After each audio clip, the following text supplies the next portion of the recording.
Pwedeng ipanghanda, ipangregalo at ipangbenta. Kaya naman mga mommy and daddy, samahan nyo ko at simulan natin gumawa nito. Sa isang maliit na bowl nga ay naglagay lang ako ng 12 tablespoon ng fresh milk at 1 tablespoon of vinegar. Hinalo at sinet aside ko lang muna iyon mga mi at mga di. At dito naman sa isang bowl ay imamasya natin itong ating overripe na banana. After ko nga maimasyan ay naglagay ako ng half cup of brown sugar. Salain natin ito para matanggal yung buo-buo. Naglagay din ako dito ng 2 pirasong itlog, vanilla extract at half cup ng oil. Sunflower oil ang gamit ko dito mga mi at mga di. At ilalagay na natin itong gatas na may suka. Kung meron nga po kayong sour cream sa inyong bahay, pwede po iyon. Haluin nga lang natin itong mabuti para matunaw yung asukal na inilagay natin. Set aside muna. At sa kabilang bowl, naglagay lang ako ng 1½ cup of all-purpose flour, 1 tablespoon of baking powder, 1 tablespoon of baking soda, and a half tablespoon of salt.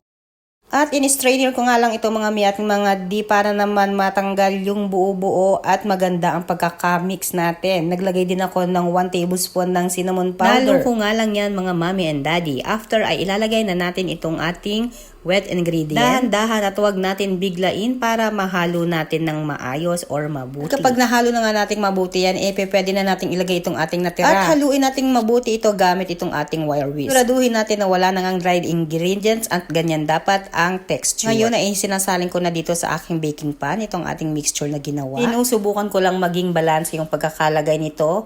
At para nga magawa natin yan, itataktak natin yan ng medyo bahagya mga mi at mga di. After nya na inilagay ko na siya dito sa aking oven. Niluto ko nga lang yan ng 15 to 20 minutes dahil ang oven na gamit ko ay gas. So, todo bantay ako dyan para hindi siya masunog mga mi at mga di. At kapag electric oven naman ang gamit nyo, pwedeng nyo lutuin ito hanggang 30 minutes. Isiset aside ko muna siya para lumamig at nagdurog lang ako nitong ating biscuit. At dito naman sa isang bowl ay naglagay lang ako ng whipping cream. Ginamitan ko nga yan ng ating machine para nga mapabilis. At nang ganito na nga yung kanyang texture mga mi at mga di, nilagyan ko na yan ng lotus biscuit spread ng 1.5 kutsara. Ang tamis at dami ay depende kung gaano karami yung nagawa nyong banana bread. Ayan, ganyan ang texture na ating hinahanap. At after nyan, ikakat ko lang ng pabilog itong ating banana bread na ginawa kanina. Pwede nyo nga lang ding hatiin yan gamit ang kutsilyo mga mi at mga lang itong aking napusuan na gamitin ngayon. At dito naman sa kabila ay tinatransfer ko sa aking piping bag itong ating ginawa whipping cream. Walaan naman kayo nito, pwede kayong mag-improvise or lagyan na lang gamit ang kutsara. Kahit anong gamit na pwede nyong i-spread dyan sa ating banana bread ay pwede. At on top nga ay lalagyan natin yan ng konting lotus biscuits. Para naman medyo may pagka-fancy at social ang ating banana bread. At ito na nga ang ating finished product mga mommy and daddy, banana biscuit